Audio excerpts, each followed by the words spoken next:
Salut et bienvenue sur cette compilation de shorts qui parle de différentes planètes avec des propriétés étranges ou surprenantes. Je vous dis à la semaine prochaine pour une vraie vidéo. Salut! Cette planète ne devrait pas exister. En effet, Kepler 10c, surnommé Godzilla à cause de sa taille gigantesque, n'est pas censé exister selon nos connaissances astronomiques. En effet, Kepler 10c est une planète tellurique qui est 17 fois plus lourde que la Terre et 2 fois plus grande. Et bien ça pose un problème, car selon nos connaissances astrophysiques actuelles, les planètes de cette taille sont toutes censées être des planètes gazeuses, comme Saturne par exemple.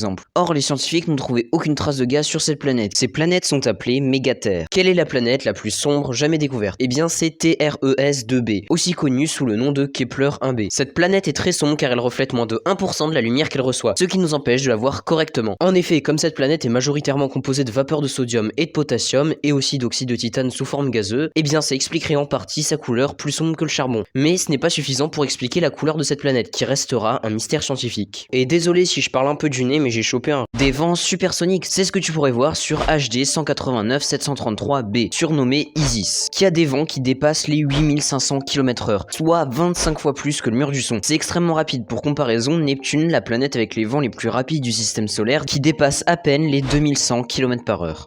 Et les vents les plus rapides sur Terre dépassent rarement les 400 km/h. C'est pour ça que ça serait extrêmement difficile de survivre sur cette planète, car en plus des vents super violents, il fait également une température de 1200 degrés.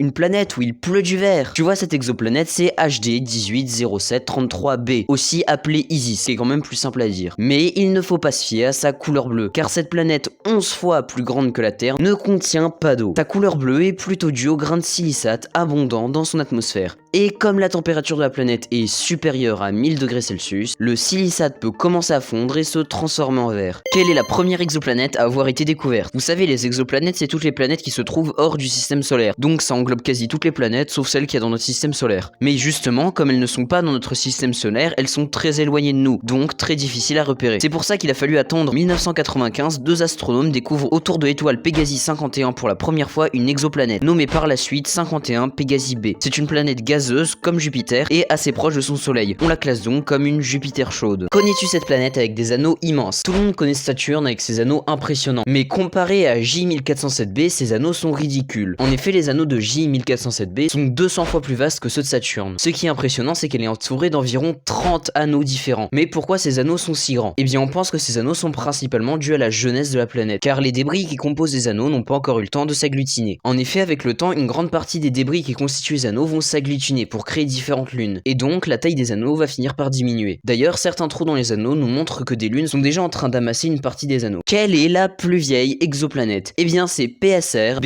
1620-26b, une géante gazeuse vieille de 13 milliards d'années. Mais elle, c'est la plus vieille planète gazeuse. Mais la plus vieille planète rocheuse, c'est TOI 561b. Cette planète est vieille de plus de 10 milliards d'années. Pour comparaison, notre Terre à nous est vieille de seulement 4,543 milliards d'années. Quelles sont les planètes les plus seules de l'univers? Eh bien, ce sont sûrement les planètes vagabondes, aussi appelées planètes orphelines. La particularité de ces planètes, c'est que contrairement à la majorité des planètes qu'on trouve dans l'univers, elles n'orbitent pas autour d'une étoile, et par conséquent, elles n'ont ni lever ni coucher de soleil. Et c'est la nuit en permanence. Ces planètes errent dans leur galaxie, et comme elles n'orbitent autour d'aucune étoile, seul le noyau de leur galaxie influe sur elles. On les appelle planètes orphelines, car lors de la création de leur système solaire d'origine, elles ont été éjectées de ce système, pour différentes raisons. Et elles se retrouvent maintenant seules dans l'univers. Y a-t-il des tremblements de terre sur les autres planètes? Eh bien, à première vue, il semblerait que non, car la majorité des planètes ne semblent pas avoir de tectonique des plaques, qui causent les tremblements de terre. Pour toutes les planètes gazeuses, c'est normal étant donné qu'elles n'ont pas de roches à leur surface. Mais ce qui est étonnant, c'est que toutes les autres planètes telluriques du système solaire, comme Mercure, Vénus et Mars, n'ont pas non plus de plaques tectoniques. En tout cas, ça c'était avant les relevés de la sonde Magellan en 2021 qui a mis en évidence une possible tectonique des plaques sur Vénus. Cependant, il semblerait qu'en réalité, Vénus ait une tectonique des plaques, mais proche de celle que notre planète avait au début de sa création. Quant à Mars et Mercure, elles n'ont tout simplement pas de plaques tectoniques. Donc on peut dire qu'aucune autre planète à notre connaissance n'a de réelles plaques tectoniques. Par contre, certaines peuvent avoir des tremblements de terre, mais dû à d'autres raisons que les plaques tectoniques. Comme Mars, qui d'ailleurs semble avoir eu une tectonique des plaques dans le passé, mais qui n'en a plus aujourd'hui. On a retrouvé la planète recouverte d'eau d'Interstellar. Tu vois la planète avec des vagues immenses dans Interstellar? Eh bien, l'exoplanète TOI 1452b, découverte grâce au télescope TESS de la NASA, est également recouverte d'eau, puisque c'est une planète océan. Trouver une planète qui a une température et des conditions dans lesquelles l'eau reste à l'état liquide et n'est pas sous forme de glace ou de gaz, c'est assez rare. Par contre, la seule différence entre ce monde aquatique et la planète Miller d'Interstellar, c'est que TOI 1452b ne se trouve pas près d'un trou noir.